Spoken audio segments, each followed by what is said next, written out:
Shalom, selamat pagi Bapak Ibu Saudara yang saya kasih dalam Tuhan Yesus Kristus. Jumpa lagi dalam Embun Sukawi Renungan Pagi Keluarga IPC. Bapak Ibu Saudara yang saya kasih Tuhan Yesus Kristus, pagi hari ini kita akan belajar untuk menggali tentang keimanan yang merupakan dasar bagi umat Kristen yang saya ambil dari Ibrani pasal 11 ayat 1. Iman adalah dasar dari segala sesuatu yang kita harapkan dan bukti dari segala sesuatu yang tidak kita lihat. Tahun ini dianalisa dan diprediksi oleh para pakar ekonomi dan para pelaku politik bahwa dunia mengalami krisis ekonomi yang memuncak.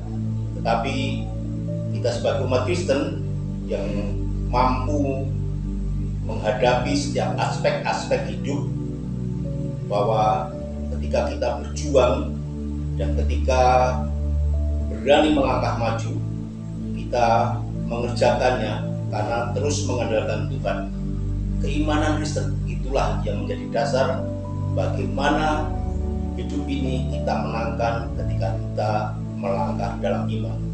Bapak Ibu Saudara, ketika surat Ibrani ini dikirimkan kepada jemaat yang merupakan generasi kedua, karena surat Ibrani ini ditulis kurang dari tahun 69 Masehi, di mana masa-masa mereka mengalami intimidasi, tertekan dan patah harapan, sehingga jemaat yang ada di Ibrani ini memerlukan sebuah support dari saudara seiman yang di luar dari mereka, karena mereka berada di luar bangsa Israel, kemungkinan di Italia, dan mereka memiliki harapan ketika mereka menyatakan seperti yang ditulis oleh penulis kitab Ibrani ini.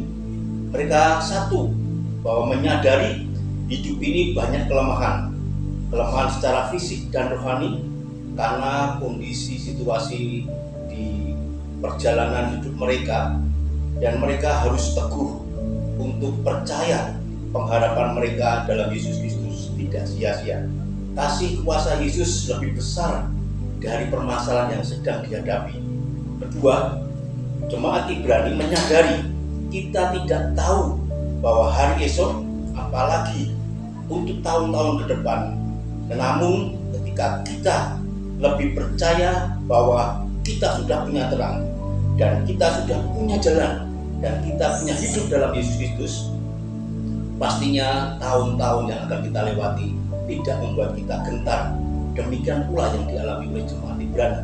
Yang ketiga, menyadari panjangnya perjuangan keimanan di dunia ini, tetapi ketika kita terus dan taat teguh percaya, iman kita yang merupakan dasar menjadi jawaban untuk meraih lebih dari kemenangan.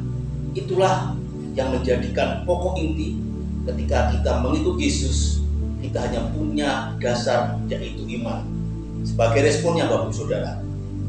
Tetapi mempertahankan pengakuan pernyataan iman terhadap Kristus hingga pada akhirnya untuk maju dan terus bertumbuh, fokus kedewasaan iman, melangkah dalam proses kedewasaan iman, dan tidak kembali untuk memilih jalan hidup yang lama, namun tetap yakin, taat, menghidupi iman kita dengan cara-cara yang Yesus Kristus pernah ajarkan, dan itu menjadi dasar keimanan umat Kristen. Terima kasih, Tuhan Yesus berkati. Amin.